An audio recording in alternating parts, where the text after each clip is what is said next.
OC manager గారికి memorandum ఇవ్వడం జరుగుతుంది.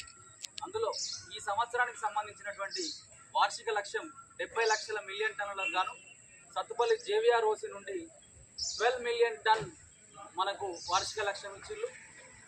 ఈ బొగ్గు ఉత్పత్తి రవాణాకు ఐఎన్టీయూసీ యూనియన్ ద్వారా యాజమాన్యానికి పూర్తి సహాయ సహకారాలు అందిస్తామని తెలియజేస్తూనే అదేవిధంగా ఉద్యోగుల సమస్యలపై కూడా యాజమాన్యం సహకరించాలని కోరుకుంటూ ముఖ్యంగా ప్రతి డిపార్ట్మెంట్లో కూడా ఐఈడి నామ్స్ ప్రకారం మ్యాన్ పవర్ను సర్దుబాటు చేయాలని, అదేవిధంగా నూతనంగా డంపర్లు కొనుగోలు చేయాలని, మైన్ ఎక్స్పాన్షన్ అవుతుంది కాబట్టి ఇక్కడ ఆల్ రోడ్స్ కానీ ఇతర సమస్యలు కూడా ఉన్నాయి, మోటార్ గ్రేడర్లు కూడా కొనాలని, ఇంకా పలు సమస్యల మీద మెమరాండం ఇవ్వడం జరుగుతుంది. అదేవిధంగా చుట్టుపక్కల పరిసరాల ప్రాంతాల ఈ మధ్యలో డస్ట్ గురించి కూడా కొంత ఇబ్బంది అయింది. హై కెపాసిటీ వాటర్ స్ప్రింక్లర్ కూడా కొనుగోలు చేయాలని కోరుతున్నాం.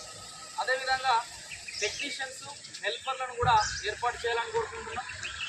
ఇక్కడ ఏంటంటే దాదాపు చాలాసార్లు మనం మెమరాండం ఇవ్వడం జరిగింది.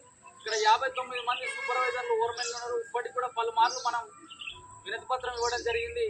ఇప్పటికైనా సంబంధిత యాజమాన్యం సహకరించి ఓవర్మెన్ రూమ్లను ఎక్స్టెన్షన్ కానీ లేదా నూతనంగా ఒక ఓవర్మెన్ రూమ్ ఏర్పాటు చేయాలని కోరుకుంటూ ఈ సమస్యలన్నిటికీ కూడా సంబంధిత యాజమాన్యం సానుకూలంగా స్పందిస్తుందని ఆశిస్తూ ఉద్యోగులకు ఇక్కడ ఏంటంటే సింగరేణికే తలమానికంగా ఉన్నటువంటి సత్తుపల్లి గనులు ఉత్పత్తికి రవాణాలో కీలక పాత్ర పోషిస్తున్నటువంటి ఉద్యోగులకు స్పెషల్ ఇన్సెంటివ్ కూడా ఇచ్చే విధంగా సహకరించాలని కోరుకుంటూ నాకు ఈ అవకాశం ఇచ్చిన ఉద్యోగులందరికీ కూడా ధన్యవాదాలు తెలుపుతూ మేనేజర్ గారికి మెమరాండం ఇవ్వడం జరుగుతుంది.